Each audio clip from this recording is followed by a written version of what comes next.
The rifle felt heavier than Clara remembered. Maybe it was the cold.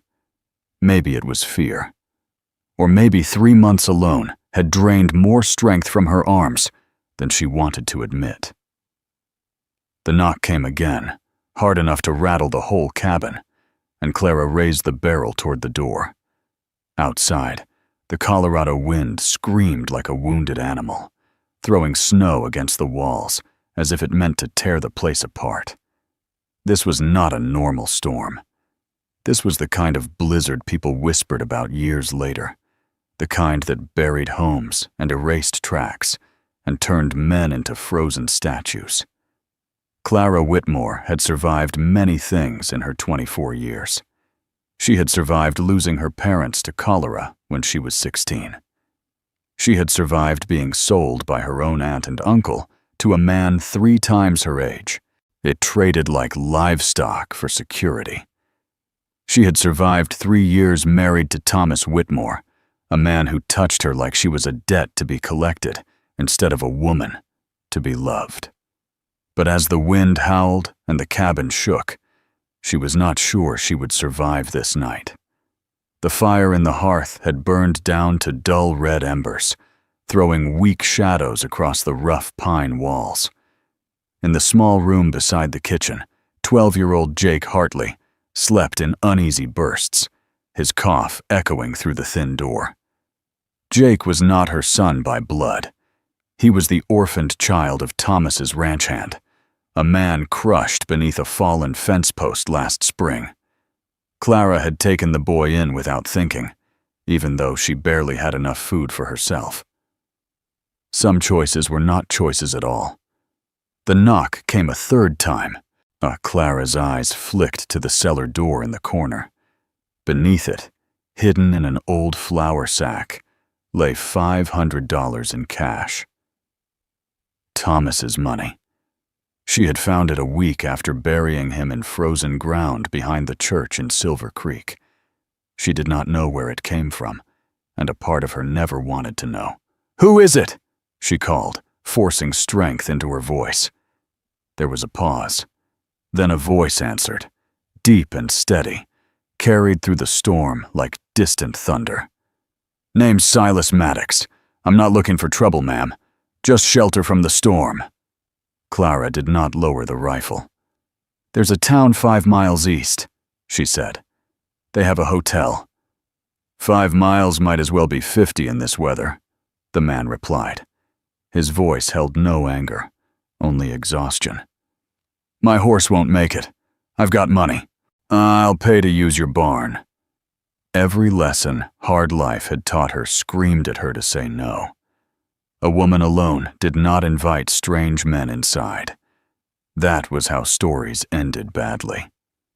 Then Jake coughed again, a wet, rattling sound that made Clara's chest tighten. She could not afford a doctor. She could barely afford flour. And if she sent this man back into the storm to die, that weight would sit on her soul forever. "Step back from the door," she said. "I'm armed." "Yes, ma'am." She heard boots scrape against wood as he obeyed. Clara drew a breath, then another, and unlatched the door. The wind hit her first, stealing the air from her lungs. Then she saw him. The man on her porch was the largest human being she had ever seen. He had to be well over 6 feet, shoulders so broad they seemed to block out the storm behind him. As snow clung to his coat and hat, dark stubble covered his jaw. But it was his eyes that caught her. Gray, calm, watching her carefully from beneath the brim of his hat. Behind him stood a horse near collapse, steam rising from its flanks. Clara kept the rifle trained on his chest. "You're smaller than I expected," he said quietly. "The way you talked through that door, I thought you'd be 6 feet tall with a beard." Despite herself, Clara felt her lips twitch. "I'm tall enough to pull this trigger." "Yes, ma'am. I don't doubt it." He lifted his hands.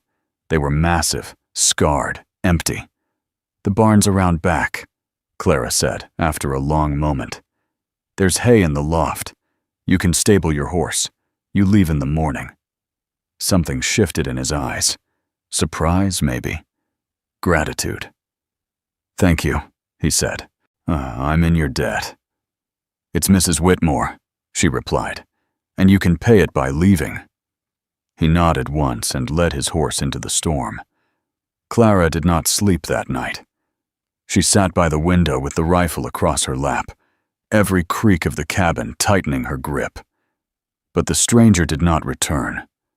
When gray dawn finally broke through the clouds, the storm had buried the world under drifts taller than her waist. She needed to check the animals. The walk to the barn was short, but the snow was deep and unforgiving.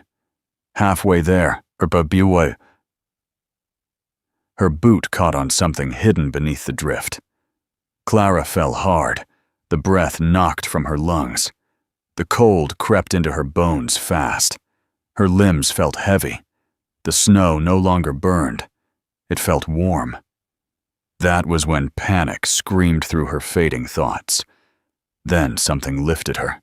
A strong arms wrapped around her, pulling her from the drift as if she weighed nothing. A deep voice cut through the fog, urgent and real. Heat surrounded her, not imagined warmth, but solid and alive. She was being carried. The last thing Clara felt before darkness took her was the steady rise and fall of a chest broad enough to be a wall. When she woke, warmth pressed against her skin. Fire crackled nearby. Her feet burned as circulation returned, sharp and painful. "Easy," a low voice said. Her eyes flew open. She tried to push away, weak hands striking a chest like stone. "Don't touch me." He backed away instantly, hands raised. "You were freezing," he said. "I won't touch you now." Clara took in her surroundings. The barn, the stove, her boots drying nearby. The man from the storm stood a few steps away, but looking almost unsure of himself. "My boots," she said. "Over there. You shouldn't have been out in that weather." I needed to check the animals. "They're fine," he said. "I fed them." That surprised her. "Why?" "You gave me shelter." The barn door banged open. "Ma?" Jake stood there, eyes wide as he stared at the massive stranger. "I'm fine," Clara said quickly. "I just fell." Jake looked up at the man. "Are you a bad man?" The question landed heavy. Silas knelt, bringing himself level with the boy. "Used to be," he said honestly. "Trying not to be now." Jake nodded, satisfied. "Ma says everyone deserves a chance." Silas glanced at Clara. Something softened in her eyes. She held out her hand. "Help me up." His grip was careful, gentle, despite its strength. "Breakfast is in an hour," she said. "You can join us." Silas watched her walk away toward the cabin, something unfamiliar stirring in his chest. Hope. Silas should have left the next morning. That was the plan. It had always been the plan.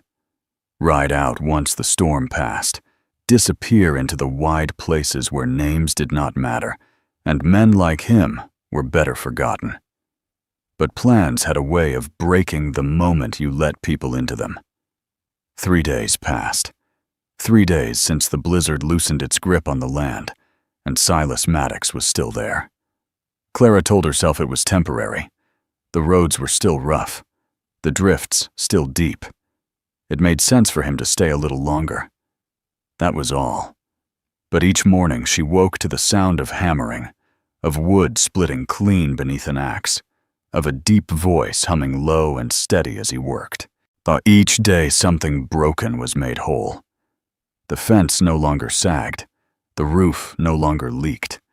The barn door that had scraped and cursed her patience for months now swung smooth and easy. Silas did not ask permission. He did not ask payment. He simply worked, as if fixing her world was the most natural thing a man could do. Jake followed him everywhere. The boy watched Silas with open wonder, learning how to hold a knife without cutting himself, how to approach a horse so it would not spook, how to split wood with his weight instead of his arms. Silas never raised his voice, never rushed him. Clara noticed how careful he was, how he knelt instead of towering, how his massive hands moved slow and steady around small fingers. It unsettled her more than she liked. Because monsters did not act like this. Maggie O'Brien rode out from Silver Creek on the 4th day, her wagon heavy with supplies Clara could not afford, but desperately needed. Maggie was loud, sharp-tongued, and impossible to fool. She took one look at Silas on the roof and one look at Clara standing in the doorway and smiled like a woman who had already figured out the ending. "He's handy," Maggie said, lighting a cigarette, "and big enough to scare off trouble." "He's a stranger," Clara replied. "Aren't we all at first?" Maggie told her what the town was saying. A big man had passed through weeks ago. Quiet, it kept to himself, looked like someone running from something. Clara's stomach tightened, but Maggie shrugged. A man doesn't have to be good to choose to do good. That night, Clara invited Silas to stay for supper again. They ate by the fire. Beans, biscuits, salt pork. Simple food. Silas ate like a man who had known hunger and respected every bite. Jake talked non-stop. Clara listened. After the boy went to bed, the silence between them felt heavy and warm. "I should tell you something," Silas said finally. She looked at him. "I'm not a good man." She waited. "I've done things," he continued. "Things that would make you send me away if you knew." "Then why stay?" she asked. "Because I'm tired of running from it." Clara studied his face, the scars, the tired eyes. She thought of Thomas, of cold hands and colder nights. She thought of a marriage that felt like a sentence. "Stay until the road's clear," she said. "If you still want to tell me after that, I'll listen." Something loosened in Silas's chest. The next morning, a black carriage rolled up the dirt road like it owned the land. Clara recognized it instantly. Harlan Crane stepped down from the seat, dressed in white, too clean for the plains, his smile thin and practiced. 2 armed men flanked him. "Mrs. Whitmore," he said, "my condolences." "They're late," Clara replied flatly. Crane did not mind. He never did. He spoke of debts. $500. Interest. Papers. Silas watched from the fence, every muscle tight. "This land will cover the debt," Crane said smoothly. "Water rights included." "This land is not for sale," Crane smiled. "Everything is for sale." Silas stepped forward then. "Well, the lady said no." Crane's eyes flicked to him, measuring, recognizing danger. "This does not concern you. It does when you threaten a widow on her porch." The standoff stretched. Then Crane retreated, but not before promising to return. Inside the cabin, Clara's hands shook. Silas did not miss it. "He won't stop," she said. "He wants the land. He always has." "I'll help you," Silas said. "Why?" "Because you took in a boy who wasn't yours. Because you gave shelter to a stranger. Because you looked at me like I wasn't just what I'd been." That night, Clara found the letter hidden with Thomas's money. It was proof. Proof that Thomas had been involved in gun running with Crane. Proof that Crane was dangerous. Proof that Clara was now standing in the middle of something far bigger than herself. She hid it again, heart racing. She did not tell Silas. Fear has a way of choosing silence. The knock came the next morning, lighter this time. A bounty hunter stood at the gate. "Looking for Silas Maddox," he said, holding up a poster. $200. Clara's world tilted. Silas stepped out beside her. "Yes," he said. "It's true." He told her everything. The mining company. The violence. The night he refused to burn down a homestead with children inside. The man who shot first. The death that followed him like a shadow. She listened. Then she did something Silas never expected. She believed him. "Everyone deserves a chance," she said, "including you." The bounty hunter gave them 48 hours. That night, Clara faced a choice: stay safe or fight. She chose to fight. She went to Crane alone. He trapped her. Silas found her note too late, when the storm that followed was not made of snow.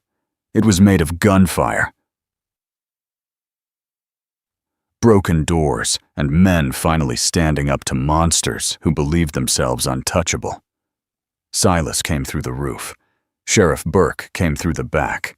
Crane fell. Victor Crane fell harder. Clara ran into Silas's arms in the middle of chaos, alive. The bounty was withdrawn. Silas Maddox was a free man. But freedom came with a final choice.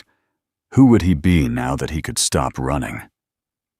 As dawn broke over the plains, Silas looked at the small cabin, at the woman standing beside him, at the boy watching from the porch.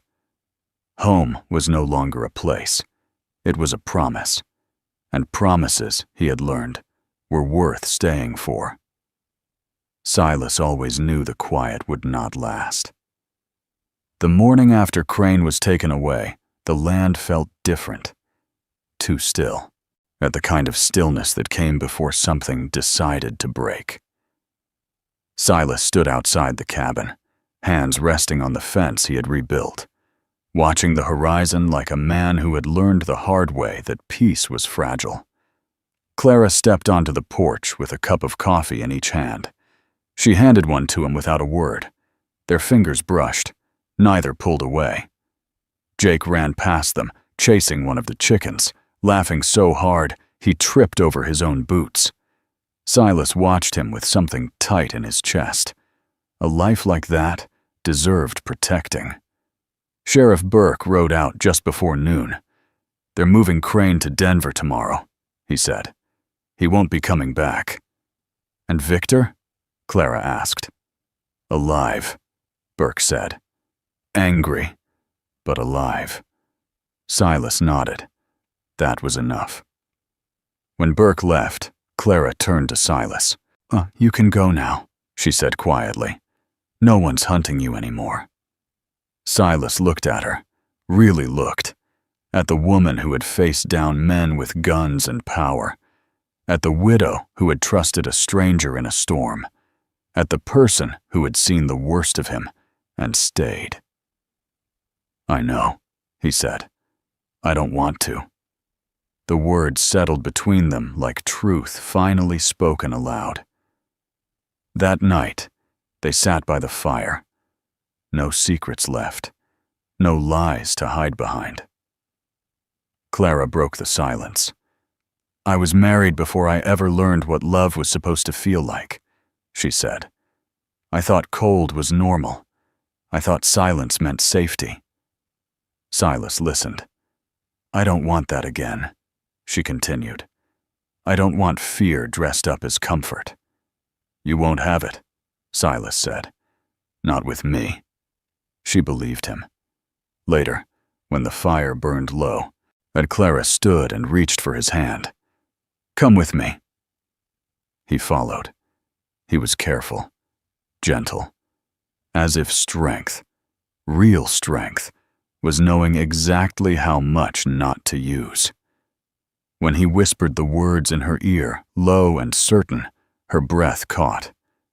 "You've never had a man my size," he murmured. "Let me show you how it's done." What he showed her was not force. It was patience. It was care. It was the kind of closeness that made her realize how little she had been given before, and how much more she deserved now. When dawn came, it came soft. Weeks passed. Silas stayed. He planted new fence posts, helped Jake with his lessons. walked into town without looking over his shoulder for the first time in years. But freedom had a way of asking questions. One evening, Silas sat at the table, turning a ring between his fingers. It was simple, a gold. He had bought it in town without telling anyone. Clara watched him from the stove.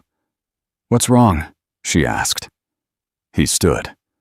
"I don't know how to be halfway," he said. "I don't know how to stay without committing." He dropped to one knee. Clara froze. "I've been a monster," he said. "I've been a hired fist. I've been a man no one trusted. But with you, with Jake, I found something I didn't know I was allowed to want." Her hands shook. "I can't promise perfection," he continued. "But I can promise you, these hands will build, not destroy. They'll protect. They'll love you every day I draw breath." He looked up. "Clara Whitmore, will you marry me?" Tears blurred her vision. "Yes," she said. "Yes." Jake burst into the room like he had been waiting for the moment. "Does this mean he's my pa now?" Silas laughed, a real laugh, and pulled the boy into his arms. "If you'll have me." The wedding was small. The church was full. Maggie cried loudly.